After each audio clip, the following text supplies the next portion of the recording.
Aujourd'hui, c'est le 16 avril. Notre méditation s'intitule « Le toucher du roi ». Nous lisons dans Marc chapitre 6 au verset 56.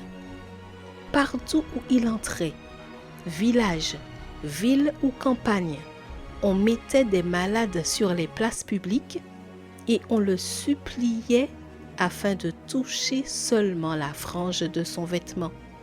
Et tout ce qui le touchait était délivré. L'événement a attiré l'attention des médias.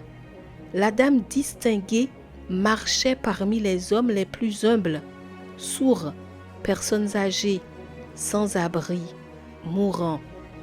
Et non seulement cela, elle osait serrer la main de ceux qui étaient considérés comme les intouchables de la société, les malades du sida.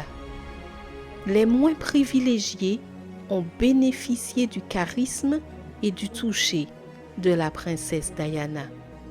Une jeune fille a déclaré que lorsqu'elle la touchait, elle se sentait mieux. Celle qui, dans des vêtements élégants, a quitté son palais pour venir parmi le peuple, a été pleurée par la foule le jour de sa mort.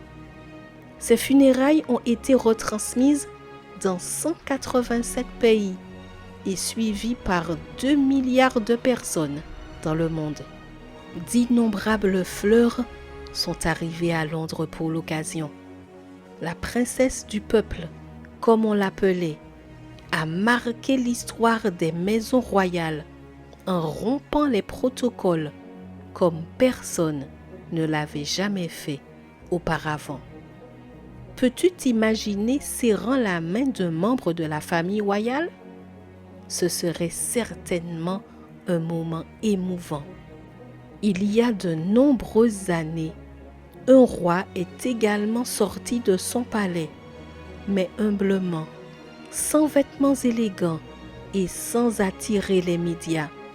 Il s'est mêlé à son peuple, a touché les lépreux, les intouchables de son époque. Il a mangé avec les pécheurs, a guéri de nombreux malades. Et le jour de sa mort, c'est son propre peuple qui a réclamé sa mort. Peu de gens l'ont pleuré et peu ont été reconnaissants pour ses actes de bonté. Pilate l'a appelé le roi des Juifs. Mais il n'était pas seulement le roi des Juifs. Ce roi, contrairement à Diana, était sans péché et par conséquent, il est aujourd'hui aux côtés de son Père, attendant que nous venions à lui.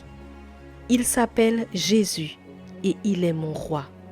Le toucher qui a ramené une petite fille à la vie, le toucher qui a ouvert les yeux d'un aveugle, ce merveilleux toucher de pardon pour des femmes pécheresses est toujours le même aujourd'hui. La bonne nouvelle, c'est qu'il veut te toucher et te donner la guérison dont ta vie physique et spirituelle a besoin. Veux-tu serrer la main du roi aujourd'hui? Post-scriptum, heureuse du toucher du roi. Que l'Éternel te bénisse et qu'il te donne sa paix aujourd'hui.